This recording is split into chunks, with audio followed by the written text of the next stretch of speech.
Hi, it's me, Nukatrax.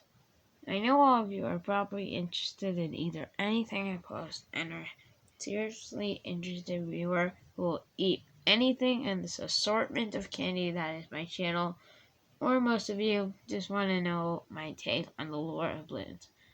I will be showing gameplay of each game I'm talking about. Please like and subscribe as it helps immensely, and let's get into it. So, the beginning. How do monkeys and balloons come to be in the first place? Well, the answer is simple. The same way as on Earth. You have some complex stuff here, some complex stuff there that we don't have time to talk about, and boom. A cell. A thing that needs to consume other things to stay alive, which it wants to for some reason, and by the time it does inevitably die, it has made many more of itself. Oh, look at that.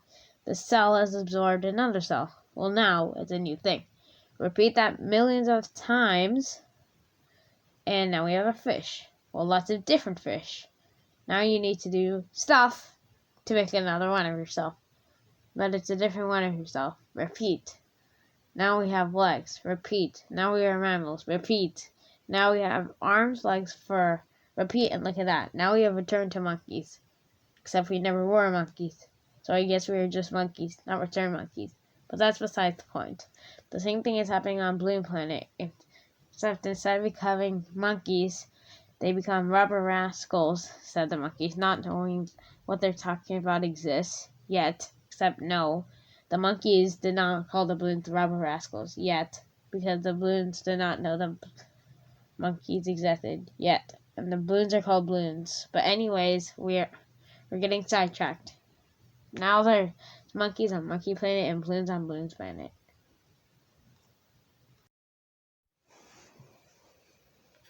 The monkeys and balloons advance. The balloons, for now, are advancing faster though. After a couple million years, the balloons have developed space travel and set up a settlement on the monkey planet. One monkey explores their world, and the first contact happens. Based on the portal in Bloons Adventure Time, which occurs in the monkey world at this time, evidence because Max is also in Bloons Pop later on. The Bloon settlement is in the west of Monkey Planet. The monkeys and balloons are in a tense relationship but stay peaceful until Blastopopolis, leader of the balloons, later in the theory, gets greedy. Because of the portal, it is obvious that the first game/war is Bloons Adventure Time.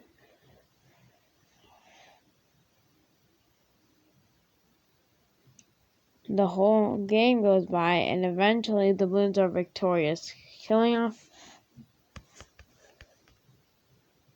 the monkeys and Adventure Time characters except Max. He escapes, evident to Bloons Pop, and starting a full-scale war.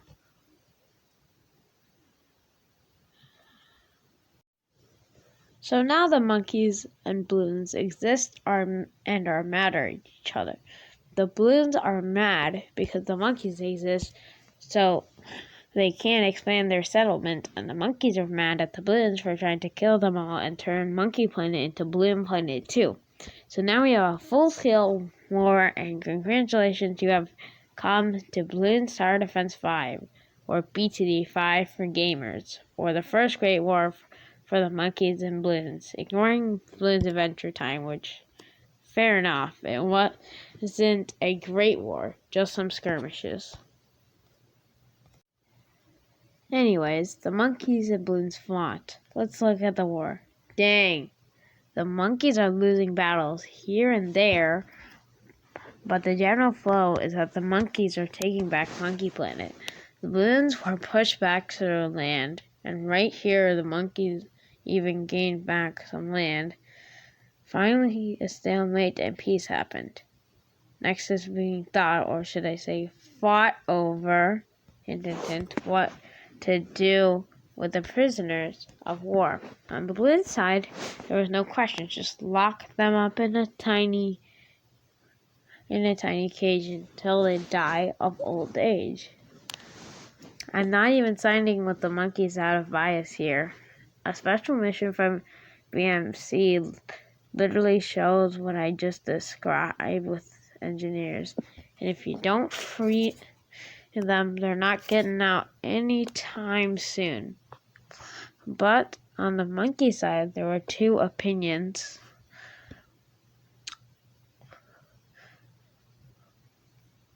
One was in you finish the Bloons.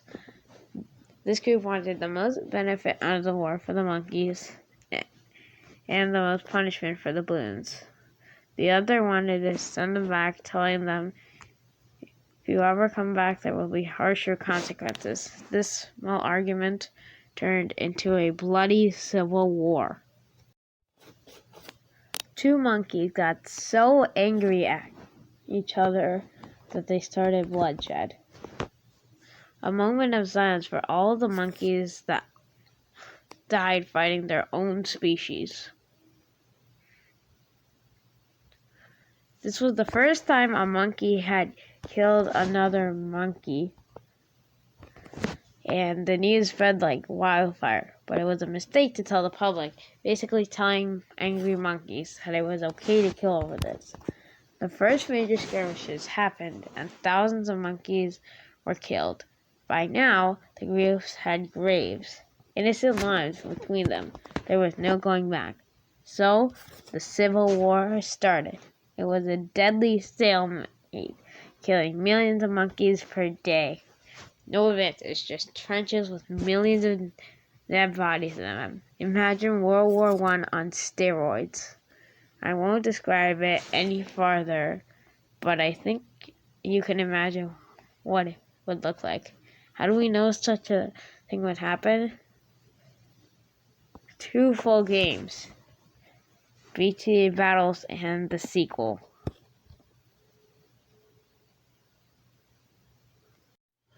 At the time of writing this, perhaps you can count a couple clips, trailers, and screenshots as a full game, especially when I had to show the game's icon, but that's beside the point. The Civil War devastated everything of the monkeys, and when the Bloons became third parties, they steamrolled everything, taking everything except small towns that stayed in siege in denial of the Bloons. This brings us to Bloons Monkey City. Everything was destroyed, including the technology, and the few monkeys had to rebuild from the ground up. Okay, so Bloons Monkey City. The remaining monkeys had scraped by, so they had to rebuild society. They armed themselves with darts and began a pirating campaign, killing small villages of Bloons, taking their land. The Bloons knew eventually they'd be beaten back again, so they took the time to develop some more advanced Bloons. The monkeys came to the same level as they were before, came in contact with the rest of the villages through MIB technology, now full-on cities, and researched the first 5th tier. The monkeys developed a few more 5th tiers. The Bloons pop battles went by. Then the monkeys developed many more and made a 3rd upgrade path. The Bloons were too slow to make their strongest blimp and stood no match. They were pushed back all the way to their original settlement before Bloons Adventure Time. Finally, until the Bloons developed the bad and the situation stalemated. The war would now enter a new phase. The war was worse than ever. Any low-level soldier knew it was a one-way trip, and they would be for the Bloons, blasted by all kinds of unimaginable weapons, like a one-hit blimp kill missile shooter called the MAD, or giant spiked balls as high as a house coming straight your way to squash you from the ultra juggernaut catapult. For the low-level monkeys, It would be a miracle not to get beaten and squashed by a giant purple blimp called the BAD, with even your strongest monkey side by side with it. It is most likely so fortified it will just run through everything. Another terrifying weapon the Bloons had was the DT. First off, the majority of the towers couldn't even see it, so they would just get run over by seemingly nothing.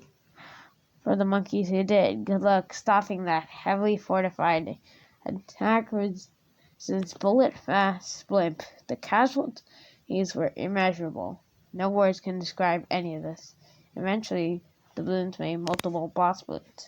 They would kill everything in their sight if they were not killed fast enough. The monkeys had new technology called paragons, literally fusing 3 monkeys into one, combining everything from the damage to the specialties and made specifically to destroy the bosses. The monkeys even sent 2 super monkeys with 2 down paragon suits. They were ridiculously expensive, obviously, to attack Bloons' planet. However, they were captured. The Bloons wanted to hurt the invader monkeys as much as possible once they captured the monkeys, so they froze one in ice and put an eternal storm over the other one that would continuously rain and send lightning on the monkey, which was also trapped in an electric fence. Back on Monkey Planet, it was similar to the Monkey Civil War. It was a stalemate, and all that changed was the diminishing population count and remaining technology. Some monkeys hid a super monkey with a paragon suit underground. If everyone else was dead, they were right to fear the worst. And that's called spoiling the story! How dare you! No, it's actually just called foreshadowing. Learn your language before you complain. Anyways, like I said, technology drained as all the factories were destroyed in the fighting to make more. Everyone was involved in the fighting. There was no one to make more. Soon the last paragon, except the safety super monkey, dropped, and so did the last boss. A couple months later, the last 5 tiers and bads, DDCs, and even the OMGs had gone, along with most monkey upgrades. Most landed too scarred to use, so the land used is now different. These are different tracks. Welcome to BTD4. So sadly, these last couple games were also flash games, meaning that I cannot record gameplay. But unlike the other games, other things that we could not record gameplay of, these guys we can actually simulate. Okay, I mean, this is clearly not BT4, but anyways, the war raged on, but at least a low-level soldier could hope to have a lucky grazing shot. It wasn't certainty that it would be one-way trip, but saying only that would not fully show how deadly the war was. More trenches, more death, more blood spilled. At this point, both species were almost killing themselves with these wars. 99.9% of both species were dead, and yet they still didn't sue for peace. Now you can understand how much hatred those innocent monkey and balloon soldiers released with their death. The war raged on with the sole reason of dead comrades. Blood, blood, blood. How can I describe this anymore without turning this even more gory than it already is, considering this channel is made for 7-year-olds? Eventually, most places to fight were gone. They moved on to Nukatrax. This was very similar to the BT6 portion. You see where this is going?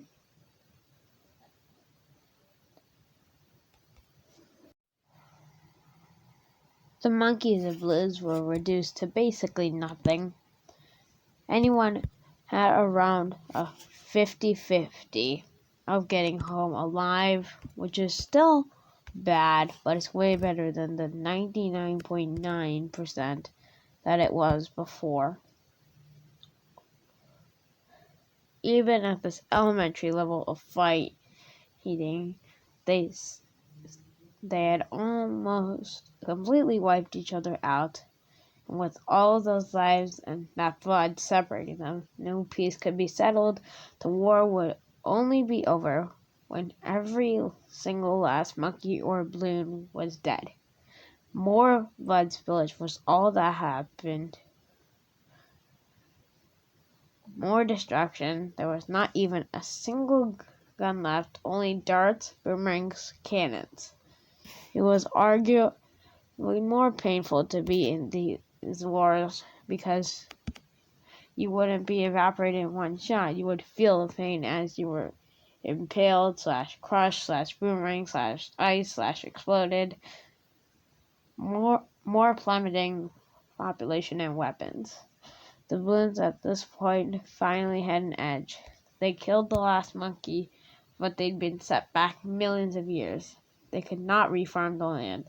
There were a few hundred red and blue Bloons left, and all they could do was scrape by, or so they thought. Remember the frozen monkey and the stormed monkey on Blue Planet, and the backup super monkey underground? Okay, hi. So remember the frozen, stormed, and underground monkey? Well, they will be the most important and one of the only monkeys. But there's still more two things to explain. Otherwise, I get 5 billion comments telling me how this is all wrong because there's two plot holes. First off, who is Dr. Monkey? The Bloons killed everyone, I thought. Everyone except those 3 leftover monkeys. And I guess Professor Evil too. You haven't explained that. Well, dear viewer, it seems that you have poked questions in the right forum. This forum, because I'm about to answer that. Get to the point! Fine. So, Dr. Monkey has a lot of unexplained devices. Professor Evil does too. Why is Professor Evil branded as this total evil villain in the Civil War, but totally just gone afterward? Instead, you have this weird Dr. Monkey guy. It's because they were never two different people in the first place. Dr. Monkey / Professor Evil, which is too long, so I'm just going to call him Doctor from now on, was sent to be this evil balloon sender, just like everyone else on the opposite side. And afterwards, he was fine. Just like everyone else. See? But how did he survive? Surely he would have died. Dear viewer, don't you think he might have done the same thing as the Super Paragon? I'm sure you know that, dear viewer. Stop calling me dear viewer. It's easy and cringe. Jeez, is one of you having a bad day? There's 83 of us at the time we wrote the script. Don't you think one of us is having a bad day? Fine, fair point. But also, how do you know there's 83 of you by the time the viewers are seeing this? Stick to the script. Look, I'm just trying to make this funny. Also, this is the script. Also, that's 5 complaints. 6. You're so annoying. I'm going back to watching. Good. And that's 7. Okay, after that short intermission, we can get back to the story. So, Doctor comes out of hiding along with Super Monkey, who was the Super Monkey Paragon, and they immediately wipe all the balloons on Monkey Planet. Blue Planet would not be so simple, however. Actually, it would be a little more complicated. Super Monkey and Doctor picked up and saved the Frozen Monkey, now called Ice Monkey. Go through more of Blue Planet. Same story for the Storm Monkey. They are now Storm Monkey. What a surprise these names are. Now, remember the bosses from the Great Balloon War 2? BT6 for gamers? They left a couple of those back on Blue Planet, but the Quadro was too much. Easily destroyed. Finally, the last balloon is Blastopolis. Rather anticlimactic, considering back in the rebuild, BMC for gamers, you could win with a couple Dartling Gunners. GG easy.